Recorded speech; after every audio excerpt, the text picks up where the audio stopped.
Malamang marahil hindi tayo magkakaintindihan dahil gaya ng nabanggit ko kahapon, kahit na magdebate tayo hanggang, sabi ko nga, Kingdom Come, tungkol dito sa meets and bounds na ito, hindi magbabago yung arbitral ruling na sinasabing mali ang China, hindi dapat nagtatayo ng mga illegal structures ang China sa ating exclusive economic zone. So bakit tayo bumabalik dito sa debate ng meets and bounds? Para sa ano? Para pahinain natin yung naging award natin sa International Tribunal? Correct. Para questionin natin na yung award natin ay kulang? Para bigyang duda na tayo nga ba'y nanalo? Hindi naman po siguro. Panalo tayo, binigay sa atin yan at hindi tayo mananalo kung hindi maliwanag ang ating mga karapatan at ang ating exclusive economic zone kahit na hindi pa nade-determine ang meets and bounds. Dahil yon ang sinasabi ng UNCLOS. UNCLOS ang basehan ng ating pagkapanalo. Correct. Walang Hindi pinag-uusapang meets and bounds sa usapin po nung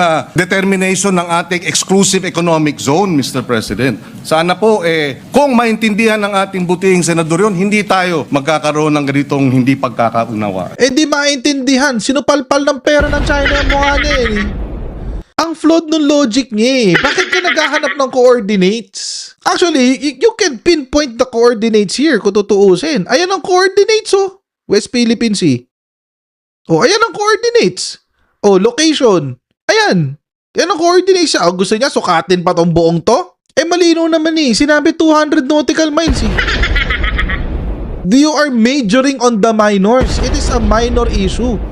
The major issue, meron tayong kalaban na superpower na pilit ipinapasok ang kanyang sarili sa ating exclusive economic zone. Sabi ni Kuya Nelson, ikaw kaya gumawa ng map? Why not, di ba? Kung gigil na gigil si Rodante Marcoleta sa mapa, siya kaya ang gumawa ng map.